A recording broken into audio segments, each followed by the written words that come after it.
Dr. Nirmala Srinivasan, she's a sociologist by training from JNU. So she's a JNU firebrand, as you'll soon find out. She taught at business schools, but at some point of time, she decided that her life's mission was to actually work for better mental health care access throughout the country, especially in her home city of Bangalore.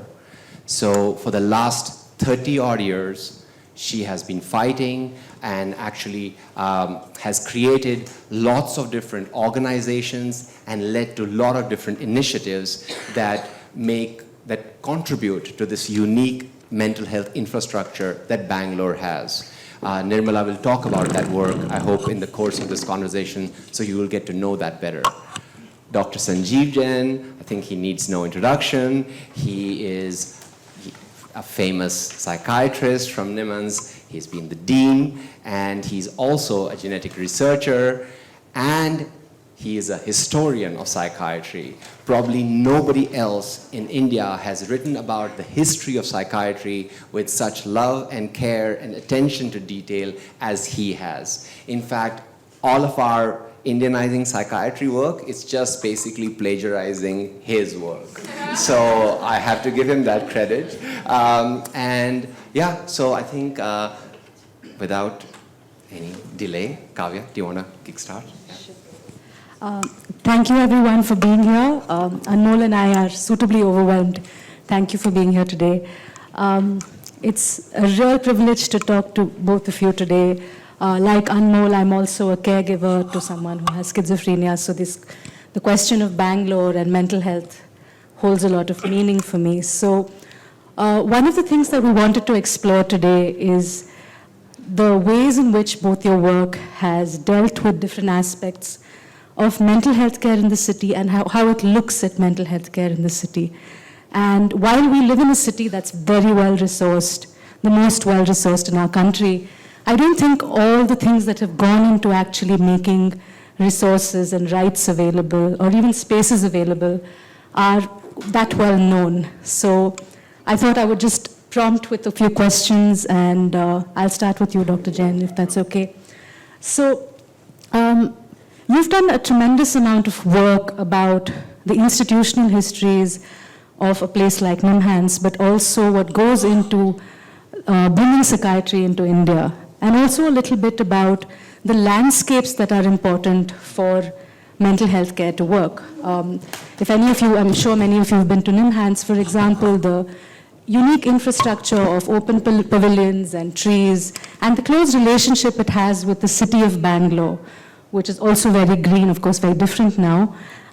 Could you tell us a little bit about what you've explored in your work and how you look at the individual and society and the institution? So the latter part is simpler to answer, the institution. So NIMHANS, as many of you would realize, is a very old institution established in the 1840s as a service. Starts out in a hospital for peons, paupers, and soldiers in the cantonment, moves to another site in the city, then moves to what is now the State Bank of Mysore, next to the Freedom Park, then the jail, and then is transferred to this site in the 1930s. Why is it transferred to this site? Because that site has become crowded and it's been deteriorating. And by that time, Indian psychiatrists are trained in the UK, and there's a need felt for better asylums matching those of the UK. So the government of Karnataka, the government of Mysore decides on the second highest hillock next to Lal Bagh, which is close to Victoria Hospital. A new road is cut to connect Victoria Hospital to NIMHANS. It joins an area which is known for its healthiness, which is Baswangudi, where all the patients were transferred during the plague. So a lot of planning goes into choosing a site within Bangalore, which would be salubrious, over and above the known salubriousness of Bangalore of the 19th century. And then people like Krumbegal are drawn in to design the gardens with the help of Govind Swami, and who was a very passionate, or Narona rather, the Francis Xavier Cunningham Narona, FXC Narona, who was the superintendent, who was a passionate gardener. So they plant all these trees. The trees are semi-decorative and semi-medicinal. So many of the trees that are planted in the campus have medicinal value. And so this entire healing space is created for the district of Bangalore. It must be remembered at that time there are no treatments available. It's estimated they want to replicate these kind of asylums in every district of Mysore Kingdom, because under the tradition those days, in the 19th and 20th century, approximately 5 to 6 people needed an acre of land to live in for the rest of their lives. So these were asylums where people would essentially perhaps live the rest of their lives. And 5 to 6 people per acre is the appropriate space for a mental hospital, for them to sleep, live, walk around, work, garden, entertain, everything. So that's the amount of pressure so a campus of 125 acres was given to house 350 patients. So that's the essential campus of NIMHANS. Now, of course, it is 1,100 beds and 4,000 staff. And the city of Bangalore, for which was planned, which had a population of 2 lakhs, has a population of God knows how many lakhs. So, but that's how the spaces start. But the services are a more complex history, because at the time of independence, there were, I think, 4 or 5 psychiatrists in the whole of Bangalore, 3 of them employed by NIMHANS, and 2 in private practice. Now we have around 250 or 300 psychiatrists in Bangalore, and the city has grown. But these kinds of spaces have not been recreated anywhere else. So we got something way out in Circlevara on land donated by the Bodhi Society. The hospitals themselves are now supposed to have general hospital psychiatry units. And Nirmala can tell you more. She once tried to organize ambulance services for hospital care. But these kinds of spaces which combine greenery and a healing environment have not been created. So that is the fact. Could you tell us how well this has worked? I mean, in some sense, this is what has happened, and this was what put into place. And it's about 100 years now. So what do you think has worked? What doesn't work? So success lies in the eyes of the beholder. So if you look at NIMHANS, it's grown from us. So NIMHANS had a staff of 6 when it was established as the All India Institute of Mental Health in 1954. Now it has 200. We used to see about 1,000 admissions a year. Now we have 12,000 in psychiatry and another 8,000 in neurology. We now run at about 500,000 patient visits a year. 500,000. So that's really enormous pressure. So in terms of service provision, it has increased, it has improved as far as providing services are concerned. Does it answer the needs of the people efficiently? Doubtful. And doubtful in the sense because it is so pressured. Every morning you get 1,000 patients, 500 in psychiatry and 500 in neurology and neurosurgery, every morning. So no matter how much staff you have, and if you need to spend at least half an hour per person, there's simply no time. But do you think the tabubias over there help those 500 people? At least people don't get as angry as they would in a small constrained building.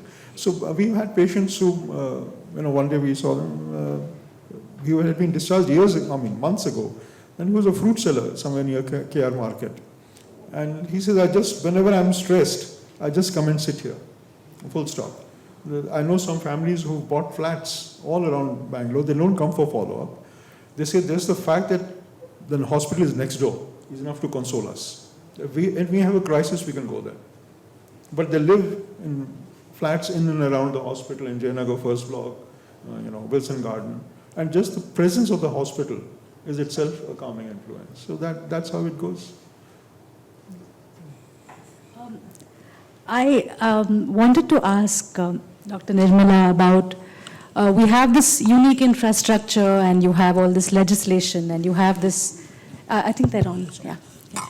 You have all of this that's already in place, but your work has been to mobilize all of these things for the people who have to do the care work, the families of people who are mentally ill, and the people who need these services.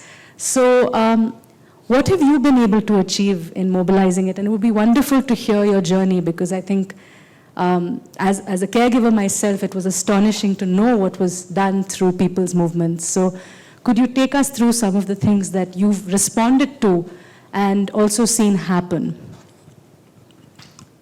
Interesting, Kavya. Thanks so much. Thanks to Anmol. Oh, there he is. It's. Do you have your permission to start with some anecdotes? Because as Sanjeev was talking, Of course. before we talk about infrastructure and mobilizing resources, which are very dry subjects, Of course. some anecdotes, lived-in experiences. Sanjeev is a historian. His book on Nimans covers the stories about he was just explaining. I walked into Nimans as a 6-year-old daughter of a mother who was admitted there. My favorite costume, Bangalore used to be very cold those days. Probably Sanjeev, he knows that I've been there. Sorry. And so my mother was in one of those cottages. And I didn't find anything odd. It looked as if it's a beautiful park, beautiful courtyard there. That courtyard, I don't know, maybe the closed ward now. Maybe I can't relate the present demands to that. So my tryst with mental illness started when I was 3-day-old baby. Born in Victoria Hospital, Vani Villas Hospital. Vani Villas is next to Victoria, I think. So I was born in Vani Villas. And I didn't realize at that time, of course, 3-day-old baby, and then 6-year-old girl coming into Nimans. My mother was a lovely Carnatic classical music singer. She used to sing some lullabies for me. Then I go back. That was how I remember what Sanjeev talked about Nimans with trees and what else, buildings and other things, acres of land. But this is the other aspect of Nimans, the human aspect of it. And least did I realize my tryst with mental illness will continue a long journey into my present octogenarian status. And it's a beautiful experience. It is a beautiful experience with beautiful minds. It's very difficult to understand. It's very difficult even for an eminent psychiatrist like Sanjeev to understand. Because when I meet him in the clinic, it's a different person I'm altogether. So he hears a different kind of narrative from me. But when I'm outside that, it's a beautiful experience to understand mental illness.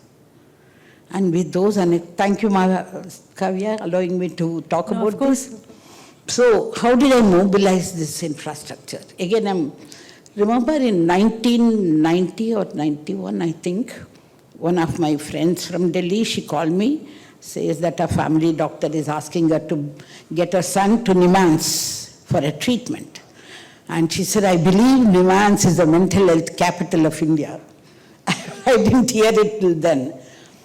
She asked me if it's true. I didn't know how to respond to her. I said, why don't you meet the doctor first? I didn't have an answer in 90s when she called me. In 92, the first self-help group for families of persons with mental illness, families including persons with mental illness, we don't call them mental patients, we call them persons with mental illness, not mentally ill persons. The person comes first and then the illness. Please remember if you can. So the mentally ill patients are gone, persons with mental illness, AMEND was started, Association for Mentally Disabled Persons. Then I realized, seeing the response it had generated, in spite of the stigma around it. It was sponsored, the inauguration, the day we announced the setting up of the group, it was sponsored by Deccanal Group as well as Rotarians, Bangalore West Rotarians. If I remember correctly, I think Sanjeev and Matthew, yeah. John Johnson, they were all senior residents in Nimans. By that time I was a consultant, but I remember coming to Banjara. Yes.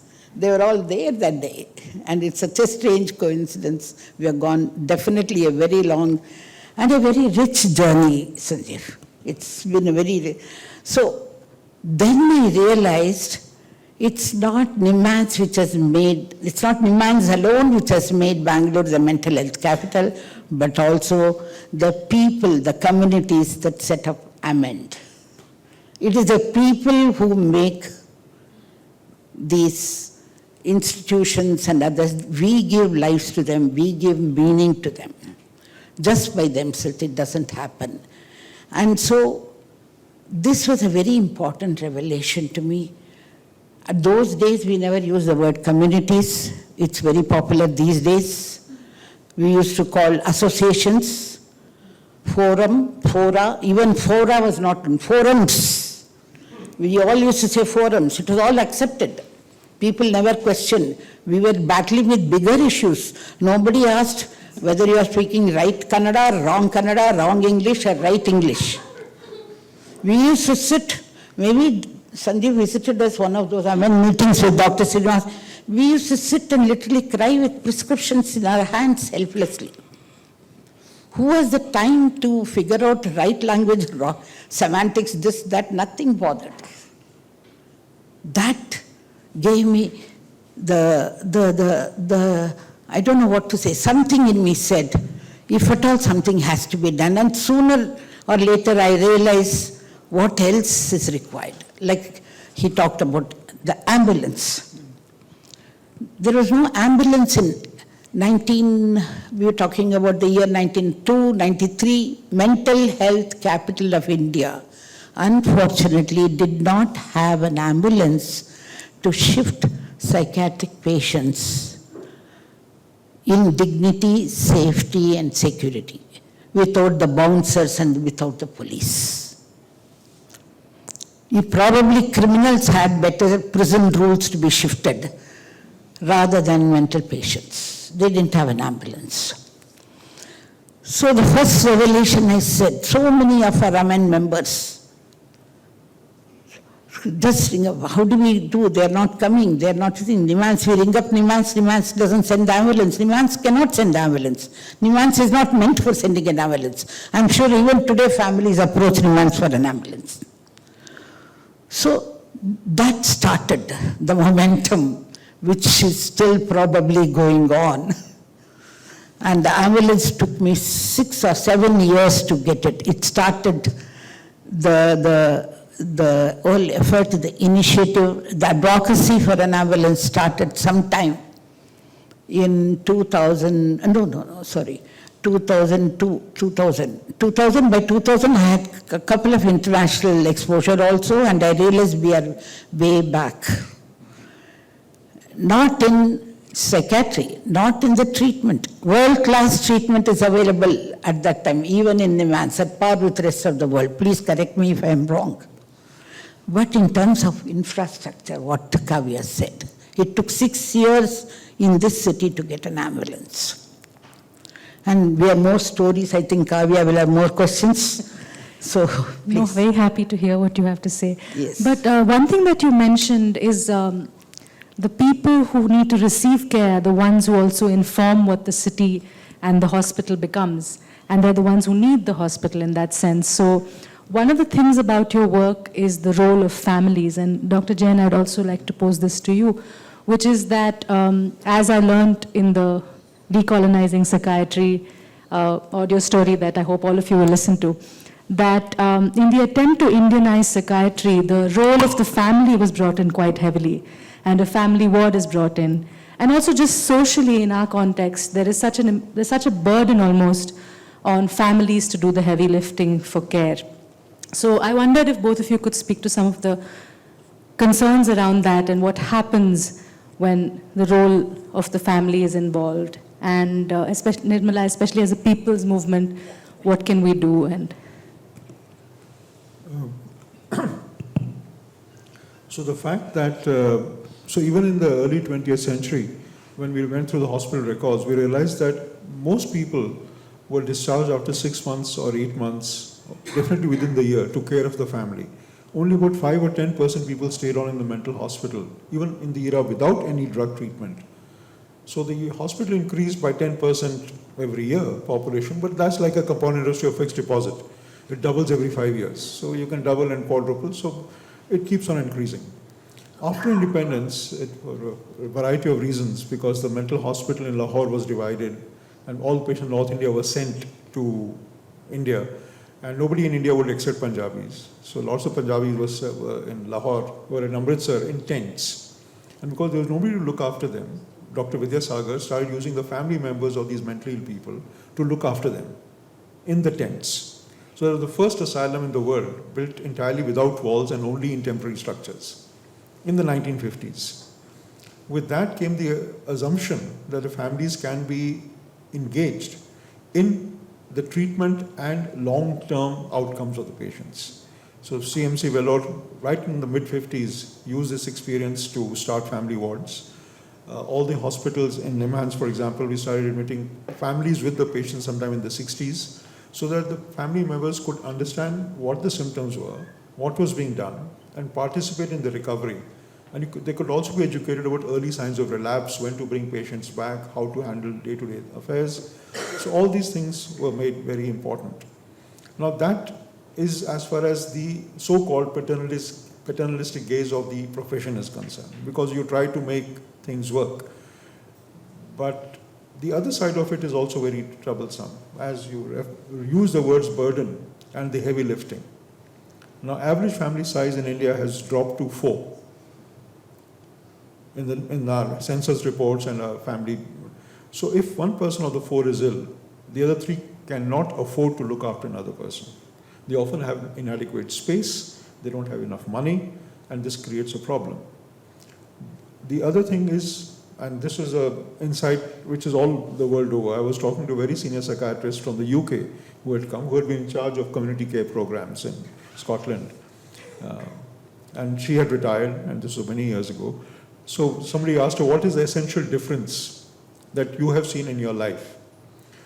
He said, no patient's family ever asks me, who will look after my child after me?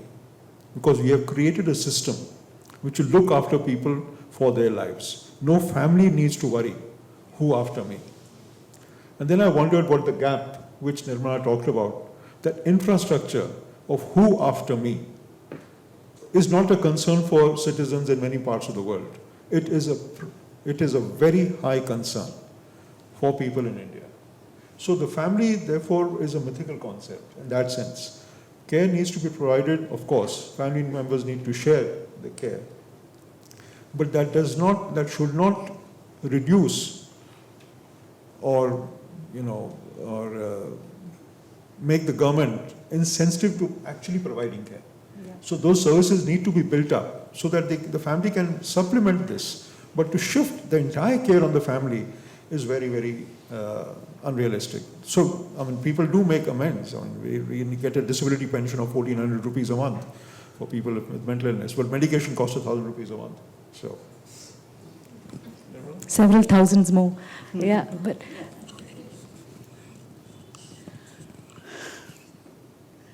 takes time. Yeah, sorry. I thought my voice goes there. Okay. So, I don't know how to put it, but for me, family is a taken for granted reality. It's there. I don't separate the family from the individual like the way psychiatrists, mental health experts, international and national experts look at it. I cannot. It's my flesh and blood which is suffering. How can you do it? How can you ever use a word called burden of care?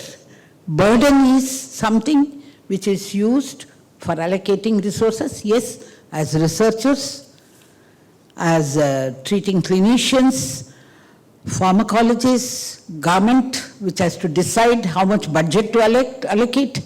What is this? Yes, burden, there it's good, but not in a family. We in the sense, as founder of the Families Alliance on Mental Illness India, I use these words, but hoping and expecting these will influence families not to look at it as a burden, but look at it as responsibility of care and love. Definitely, I'm not ruling out the problems faced by, especially what Sanjeev said, nuclear families. When my mother was ill, I had a whole house full of widowed aunts, grandmother. I didn't realize that my mother was not functional, or my mother didn't want to, was not capable of doing things like any mother would do. It was a huge joint family. But today it's different. As I said, reduced to 4, probably it is reduced to 3. And in this, he is talking about who after me. Right now, parents with aging senior daughters, single child daughters, with mental illness, this is the biggest worry they have. Not because the child is a burden. It's never a burden. The child was not brought into the world as a burden. It is a bundle of joy. We had dreams. Our dreams were shattered. That doesn't mean we can't go ahead. And that's what I want to tell you. The first thing is, family means it's a space, a healing space. Now, how do you make the family members look at it as a healing space? Because whatever they have been told about the illness, the first diagnosis when they go for the treatment, it's like pronouncing a death sentence. I don't know how many of you have gone through that experience. At least Anmol knows what it is. It's like we don't know. Paralyzes. We don't know what's happening. So that time onwards, the communication, the words chosen by the doctors, that matters a lot to influence the thinking, the attitude, the behavior of the families, which in turn, their communications with the person with mental illness, which makes the person not so much protected or feeling disabled, completely incapable of taking care of themselves. For example, one psychiatrist told that your son will never be able to complete his engineering. But today, it's different. If discourse, psychiatry itself, the discourse has changed. Don't you think so, Sanjeev? And it's for the better. All science progresses through falsification, somebody said. So what he said falsified. Today's psychiatrists don't say it. So what do you plan to do? They talk to the patient. What do you plan to do? Do you want to get back to school? Do you want to continue working? Or if they find out that the person is not capable. So today it's slightly different, but even then, I wish we simply banish these words, burden of care. And don't say caregiver in a family. Who are we to give care? It's a family. We do it out of, sometimes we get tired, we fight, so what? Move on. Family is meant for fighting. Family is there for, of course. Don't glorify Indian families. This is one thing all our psychiatrists do when they go to the West. I've heard them there. I've heard them in Hamburg, I've heard them in US. They glorify Indian families. Certainly not. And I don't think India is a mystical country. I wanted to say in your audience. We are as materialistic, if not more materialistic than the West. These are myths about India, which is very, very important to debunk these myths so that we move with pride and accept failures and success. So these are very important things. Don't use burden of care. Don't say, I am a caregiver, you are a care receiver. Not I am your mother, you are my son. I am your grandparent, I am your wife, you are my husband. Simple as that. And this is the discourse that has to be promoted. This is the language that has to be promoted for a family to become stronger. And I'm trying my best to do it, but it's a very big, its battle is a little too difficult, intimidating. I wish I live another 10 years to do it. I will do it. There's no doubt on that. Otherwise, there's another generation coming up with these new thoughts. And they will do it. Thank you. So this is, I think Nirmala touched a very important point of burden. Now, the idea of a burden of mental illness was specifically formulated in Nazi Germany, where students would be asked how many eggs does a mentally ill person eat. If all the mentally ill people were killed, how many more eggs would be available for the healthy people? And over a series of school examinations like this, they altered the mental, acceptance of this. And in 1939 to 41, they killed 90% of all the people in mental hospitals in Germany because of this concept of burden. In 1985 or something, the World Bank, not the WHO, not the Psychiatric Society, published a paper on the global burden of disease, where psychiatry became the largest burden. Nobody talks about the burden of cancer. Nobody talks about the burden of hypertension. Nobody talks about health diseases or heart disease as a burden. It's a problem to be solved. But mental illness alone is singled out for being conceptualized as a burden. And psychiatrists themselves often fall into the trap and they view psychiatry services themselves as a burden. So everything is shifted away to non-psychiatrists, to everything else, because psychiatrists cannot be burdened. So the word burden has had many, many unfortunate connotations, which we really should be very careful of. Deeply provocative from Nirmala and shocking data from you, so I don't know how to respond, but as someone who's taken great comfort in the word caregiver, I think it changes things a little bit to think of it this way.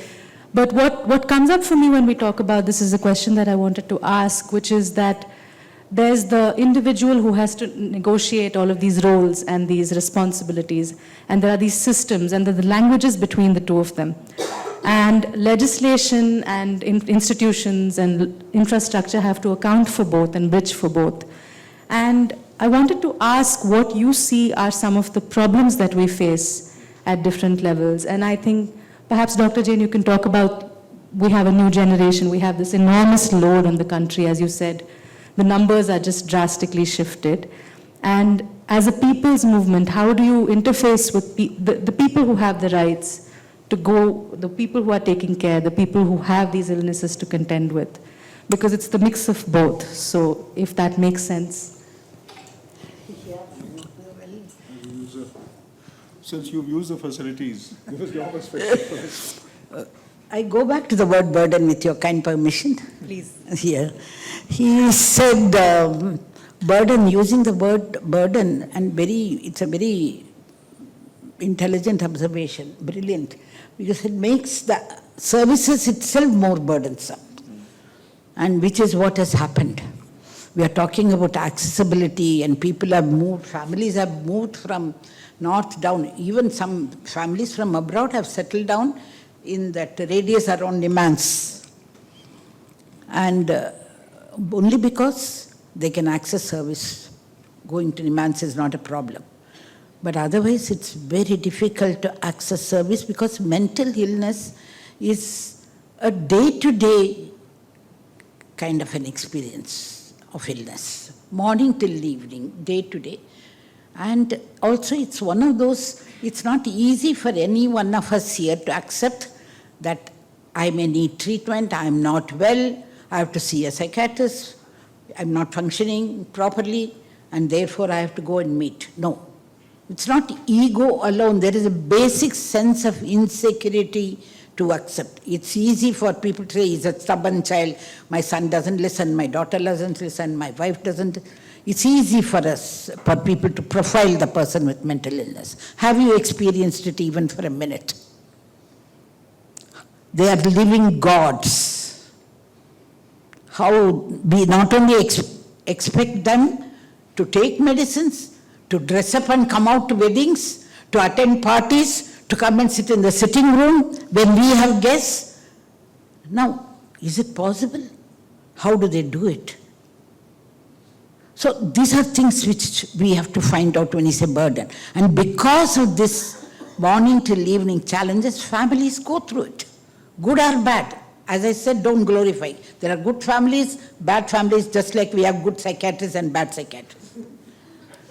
And so, no offense meant, you know me. I forgot you were sitting next to me.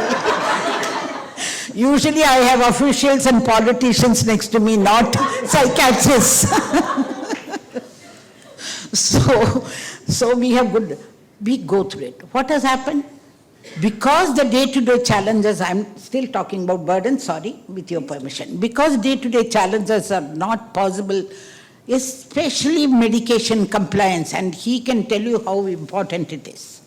It's not possible, we have an emergency. Emergencies are escalation of unmet needs of the patients and families on a day-to-day basis. Emergencies are not because there is, of course, there is a chemical, this thing which can happen anytime.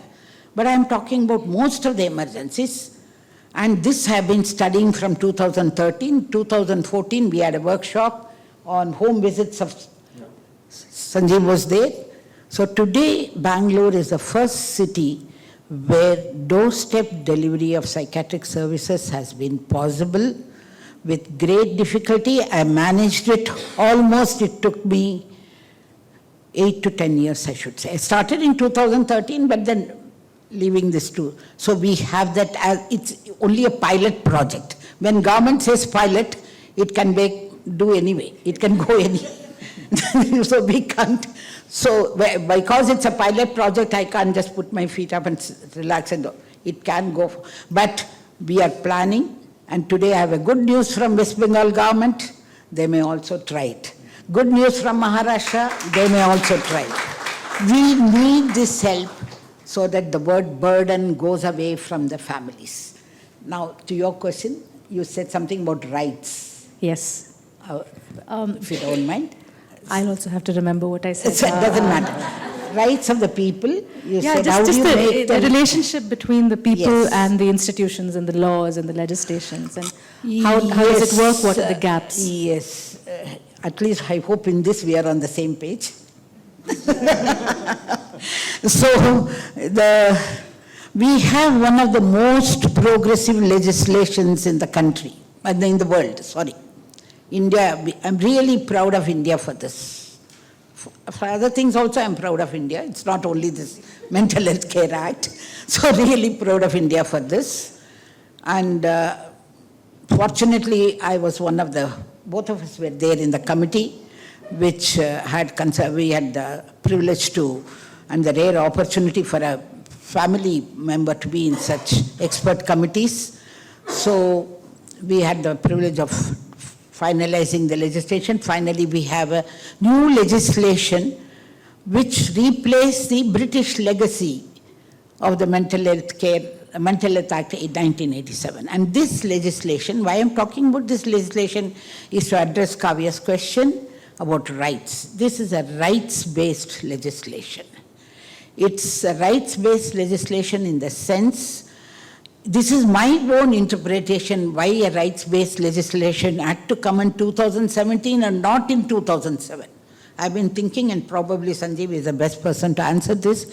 Psychiatry has advanced by leaps and bounds. From the time my mother was treated only with electric shocks, that to unmodified electric shocks, and Larpos, I think Larpos is what the medicine was. A decade back, or 2 decades back, it was the first generation of psychiatric medicines which had a lot of side effects and all that. He is the expert on that. I don't want to go into it.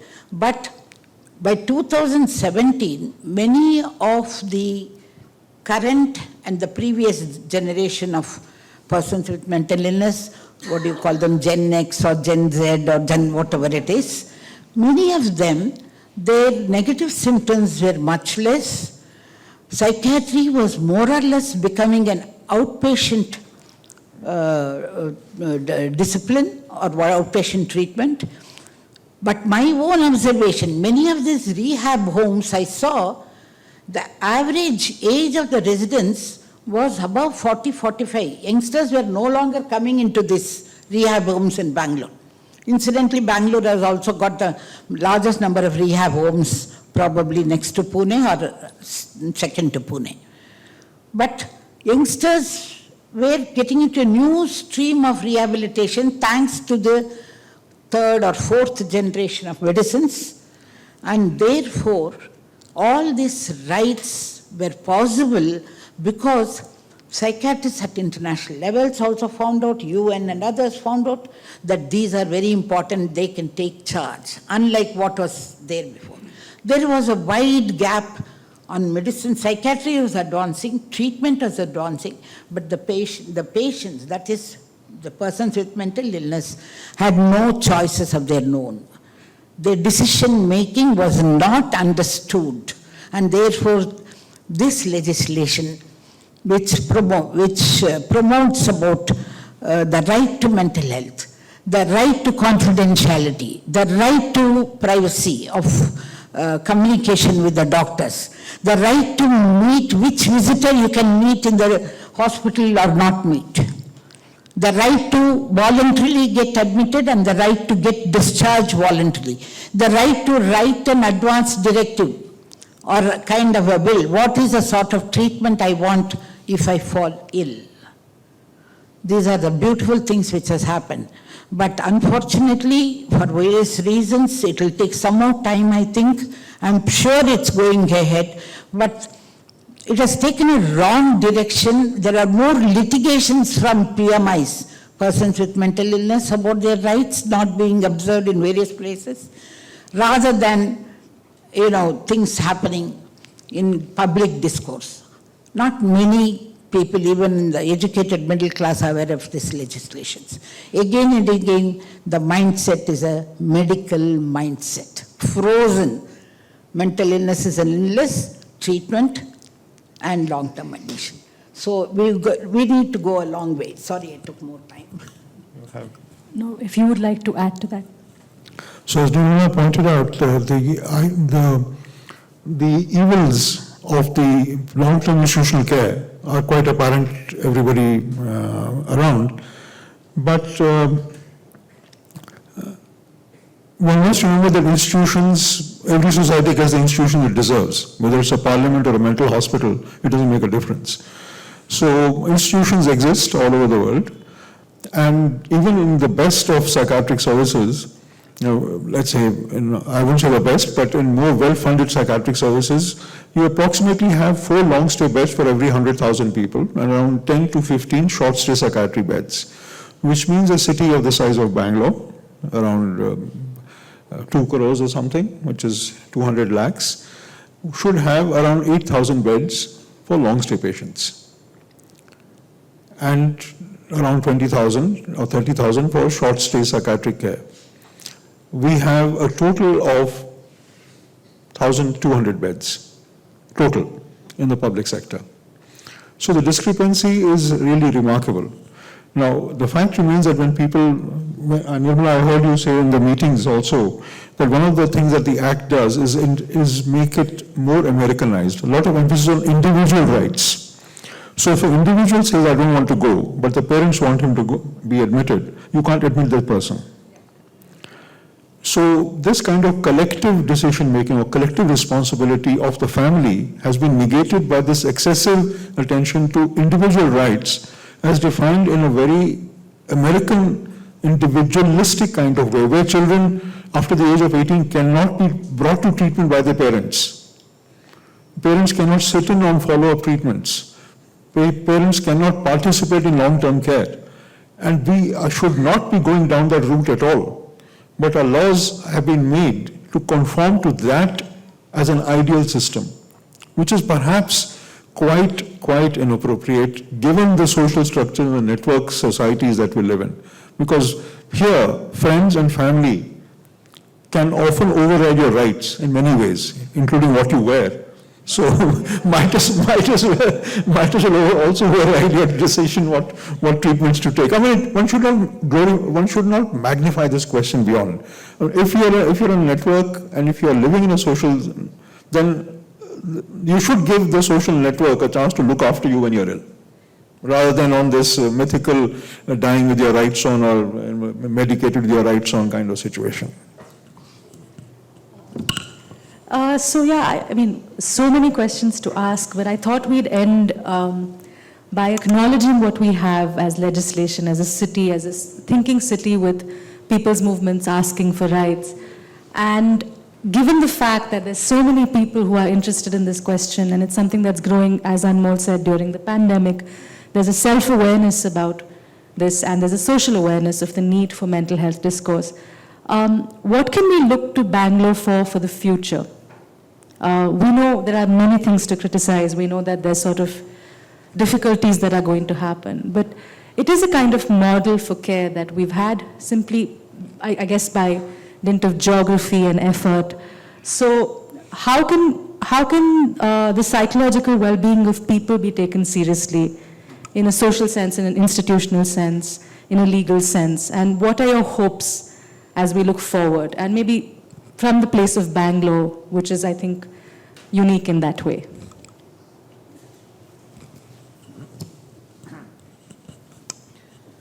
Well, there is a lot of noise about mental health.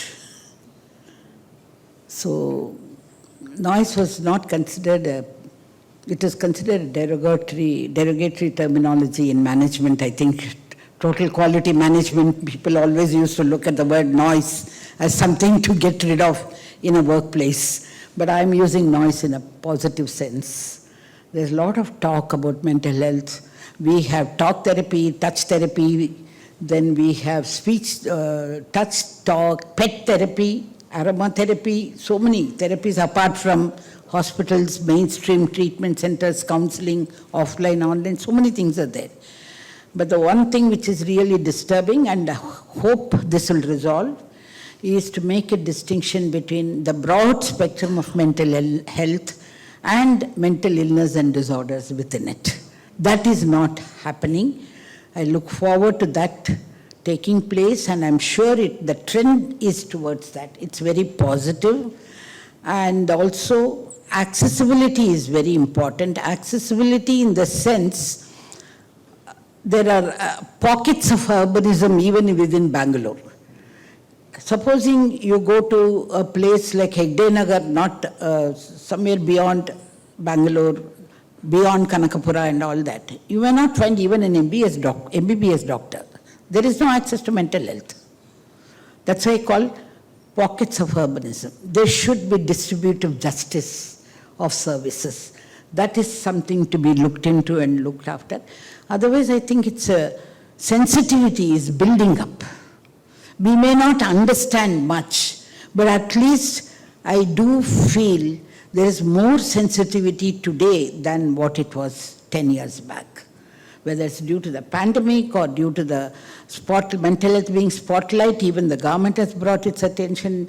The Parliament Finance Minister talked about that, Telemanas was launched. All these things have made it possible. This sensitivity has also come up. I do look forward to a very bright and positive future for mental health. That doesn't mean we should have more people coming to Bangalore.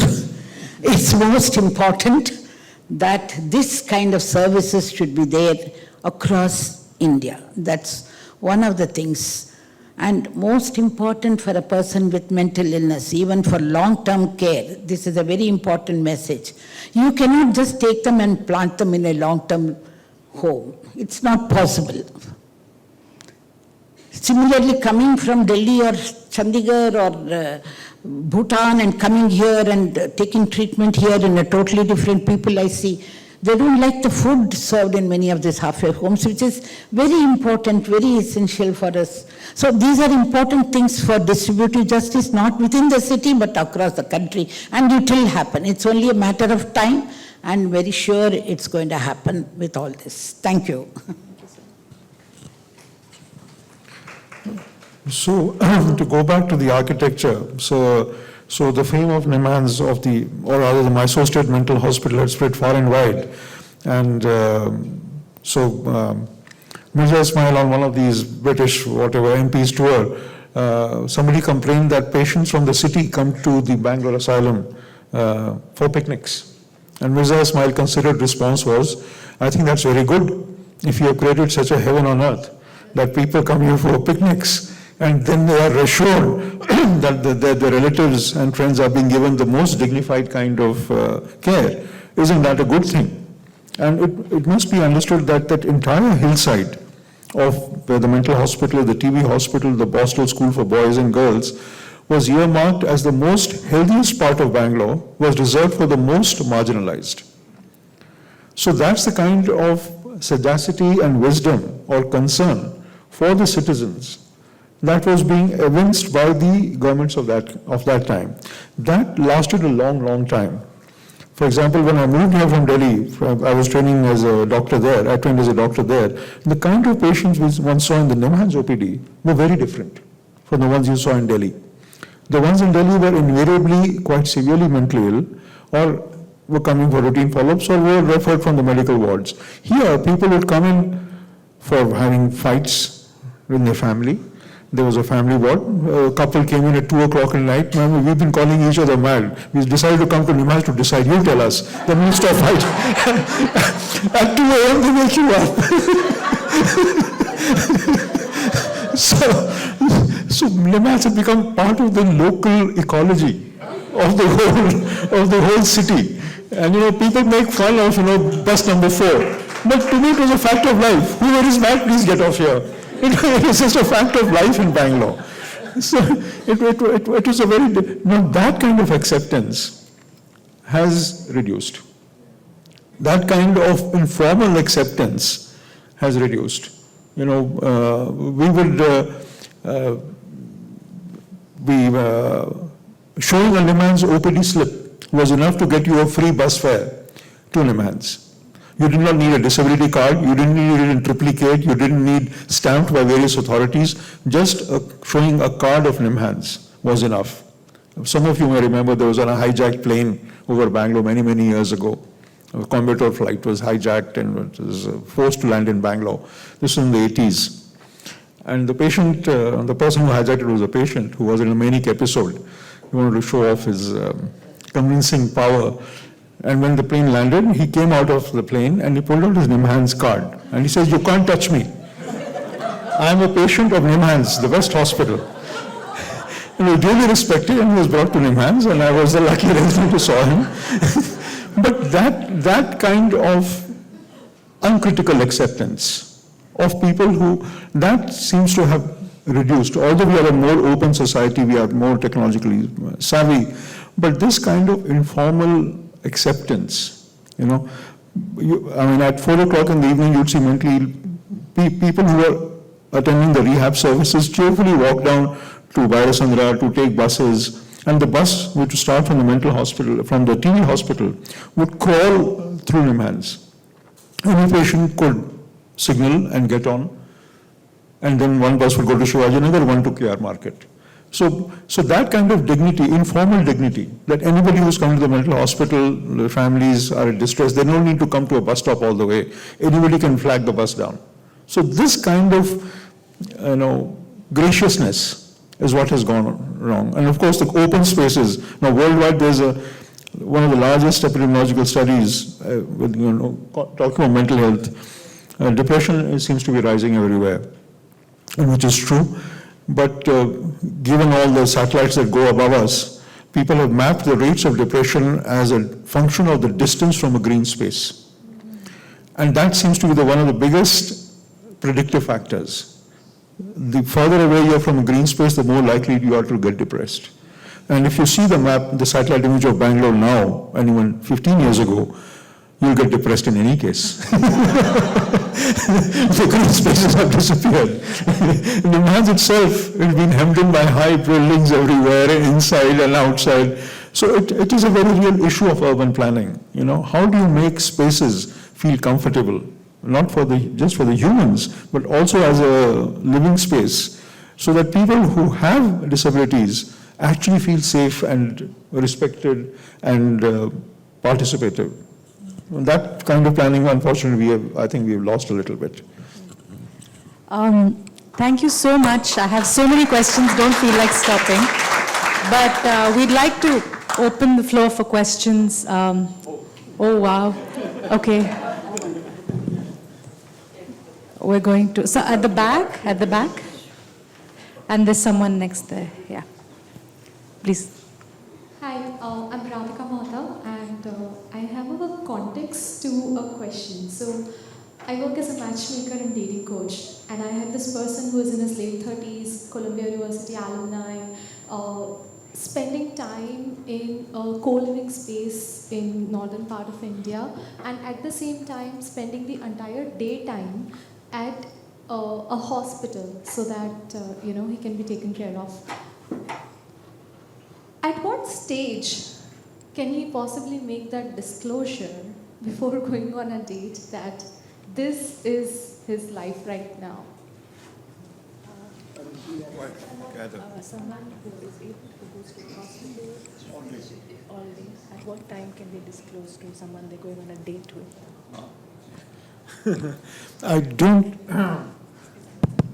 I don't think that should come into the picture at all. Most people who go on dates don't ask for a medical report. And there's no reason why mental illness should be any different. True, so that's why I sent him on one date, but after that... It's up to them, it's up to them. I mean, it's really, I mean, as an extension of that, since we are much older, the typical question is, can we get our child married? Should they get married? Should they have children, etc., etc.? And for all that, our answer is resounding yes. Because whatever, even that, the choice does not depend on the medication. Medication is a separate choice, this is a separate choice. Thank you. At the back, over there. So we'll have to have your mic all That's the way it. there. That side, yeah.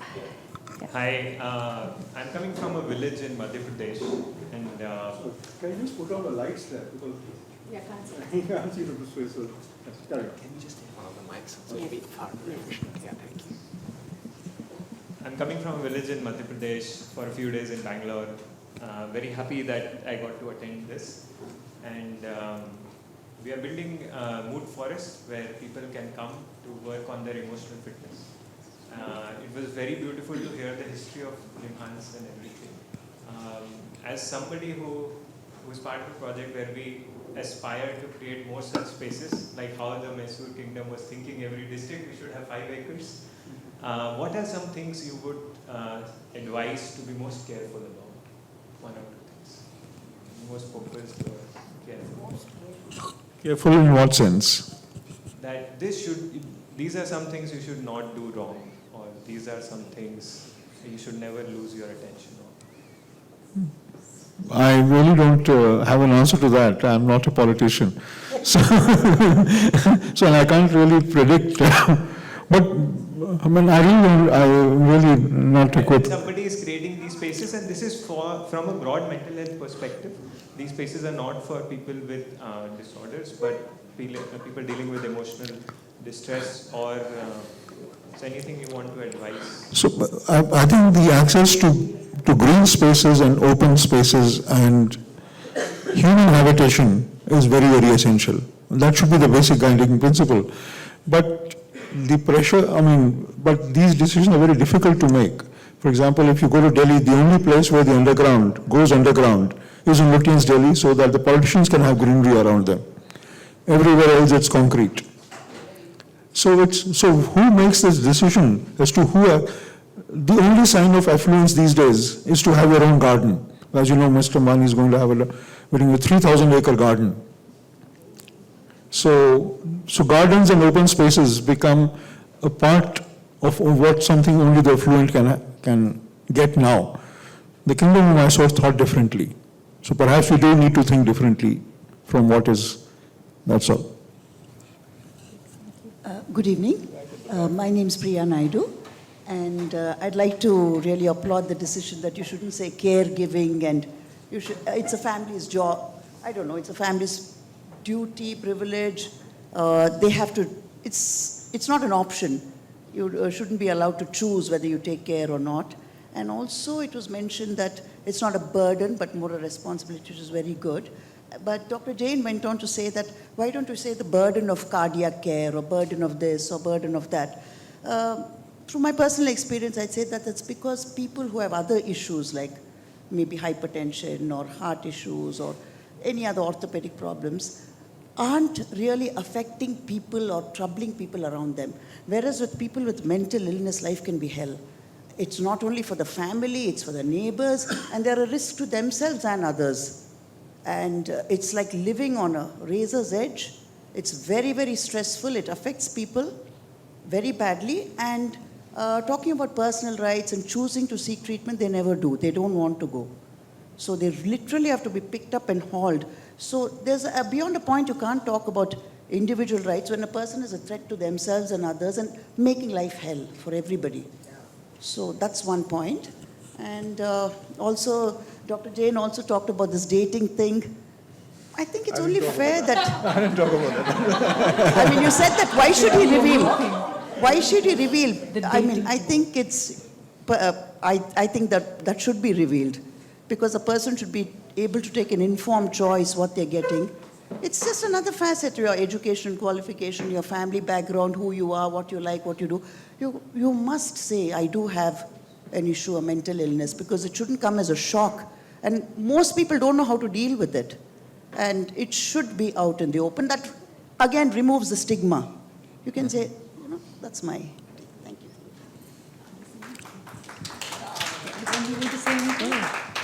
I think that was quite good.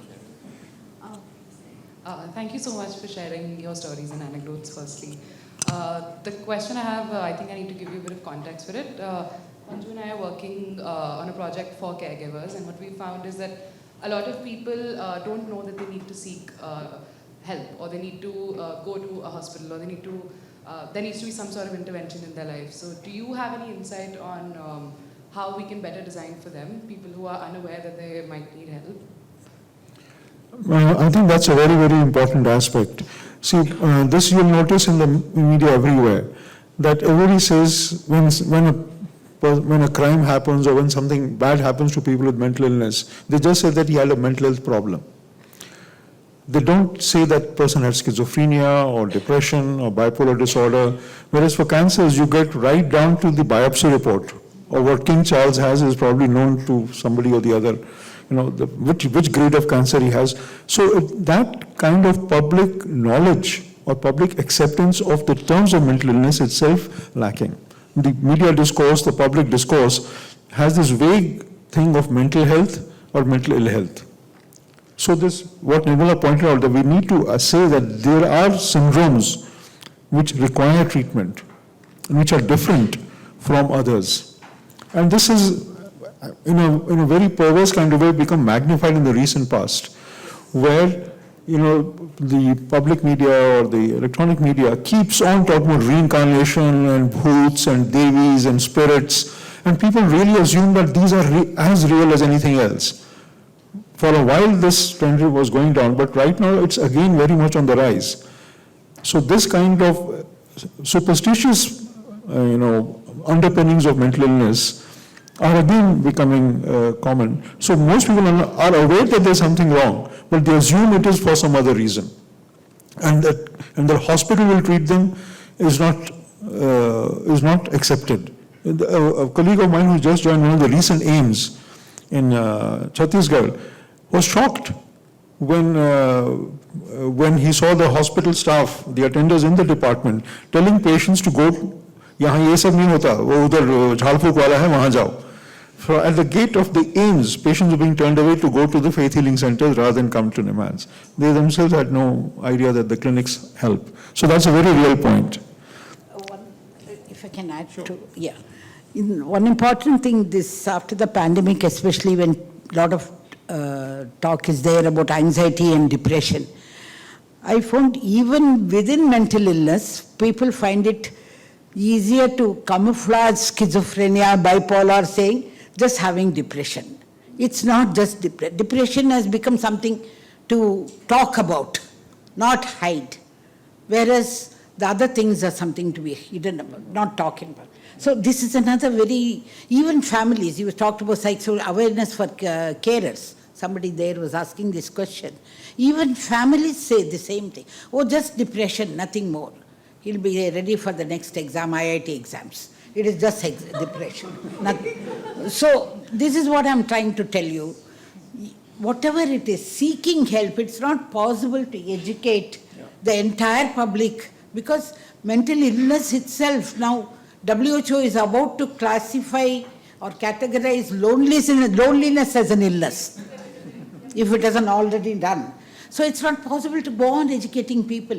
But people, it's also psychosocial education is very important, provided people don't have this stigma around that, tag attached to it. And more educated, this is another thing I found, the more educated, the more urbanized, the more intellectual the families are, the treatment takes a toss for a turn. Those from villages listen to the doctors, go through the therapies, go through group sessions, psychosocial educations. We have thousands of questions thinking we are more brilliant than the doctors to do it. And I find the stigma is much less in rural India than urban India. Middle class, professional, upper middle class has more stigma, and this comes in the way of educating the carers. I think we'll take one more question. Yeah. Someone. Can I go? Yes, please. Yeah, hi. Thank you so much. Very interesting conversation. My question is for Dr. Jain. My name is Meher. I'm a public health researcher. My question is, I'll just set a little context before I get into it. So from my personal experience as well as my research, what I have come to learn from, reading as well as speaking to people as well as my own experiences is that I belong to like the Gen Z, at the cusp of Gen Z and millennial, that generation. So there's a lot more conversation about various systems of oppression that we occupy, right? Whether they're caste-ridden or heteropatriarchal generally. And many a times the unit or the institution of family can be a very violent unit because it is embedded in these systems of oppression. So my question to you, Dr. Jain, is have you seen a trend where there are a lot of people who are recognizing or are now cognizant that they do suffer from both common as well as severe mental disorders, but the journey is largely a lonely one or an isolating one, because more often than not, going back to the family can lead to a huge relapse in, getting better. I'll pause here. Thank you. I think you've... So at all points in medical care, the individual is the center. Okay. The family and all other social systems come secondary. So as psychiatrists, we try to train or educate ourselves to be sensitive to all these issues of systematic oppressions, exclusions, etc., etc. And a lot of that work goes on not by textbook-driven medicine,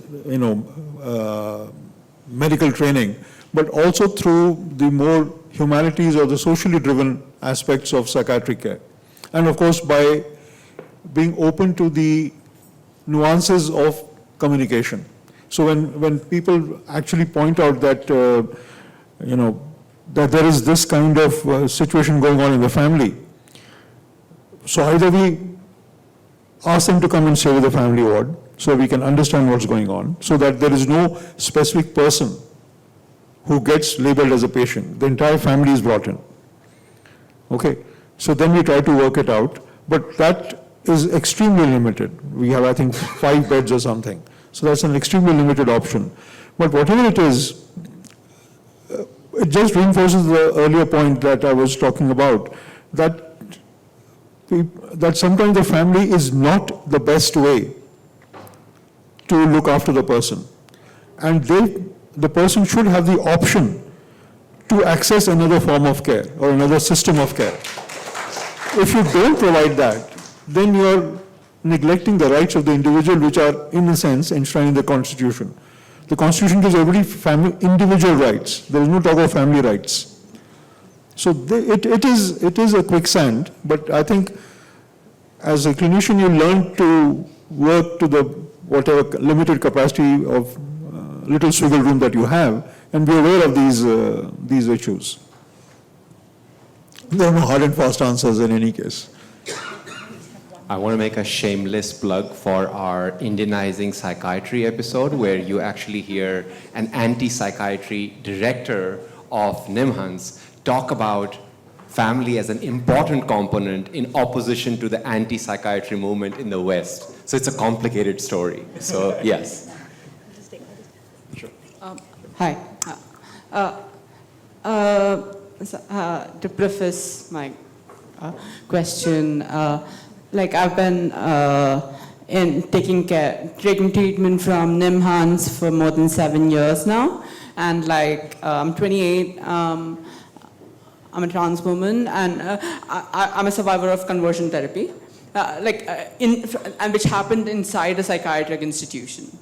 I'm curious,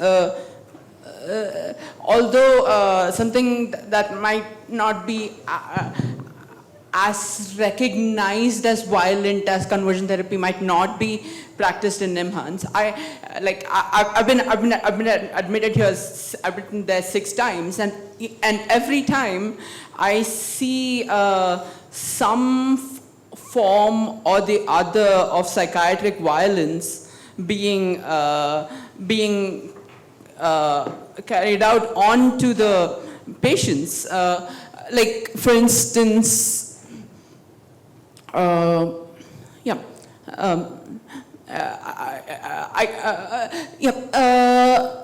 like people being unnecessarily aggressive to the patients and so on, and to the security guards often siding with the families. I'm taking the liberty to categorize this under psychiatric violence because it happens inside the psychiatric institution. I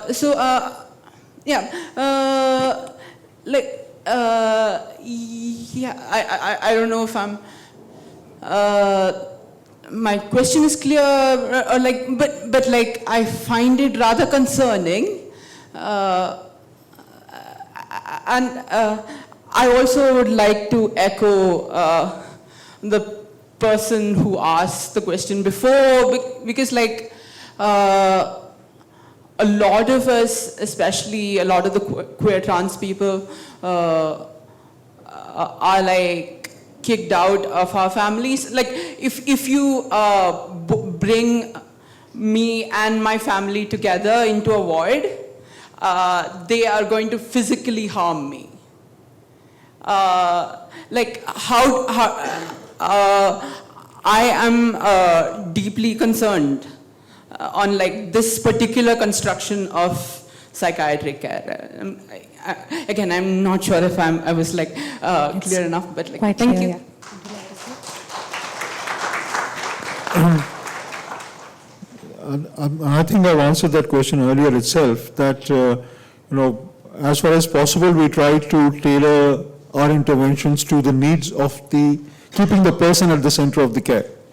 And whatever happens around is, if we find that it is antithetical to the person's recovery, we reduce the dependence on that system. And we try to promote as much as possible individual autonomy and decision making. Now, how it works for a given person is obviously highly variable, but that's how it is. As far as the violence the structural violence is concerned, again, it's more without making any excuses whatsoever, the fact remains that it is horribly overcrowded now. In a space which is supposed to hold only around 300 to 400 people, then now there are about 10 to 20,000 people inside that building every day. And when I joined in the 80s, there were no walls around the mental hospital. So NIMHANS was the only mental hospital in the whole of India which did not have a wall. It is the only open mental hospital in India. A wall was added around the late 80s to protect the patients from the people outside, because people would come and gawk, throw stones, and do all kinds of funny things. So the wall was built and once you build a wall, that's very, very dangerous. So then a wall needs security guards. Security guards are not psychiatrically trained, and things. So you can track this development from the adding a wall to a landscaped lawn, putting a security in charge of that gate, and everything that follows.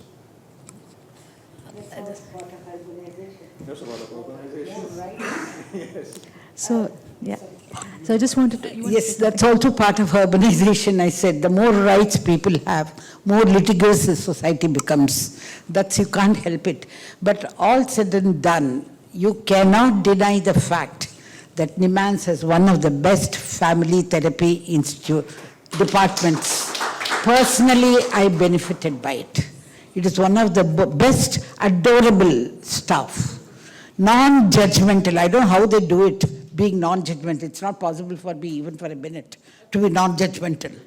They do it and they make you non-judgmental, which is the essence of a harmonious family. Family harmony depends on non-judgmental, and they make you do it. And I think it's one of the best experiences I have had in NIMHANS. I want to thank you both so much, and I want to thank all the questions, and I think at some level it's hard to cover everything, but one of the efforts I think that we've made is to look at the question of how does this work and what goes on.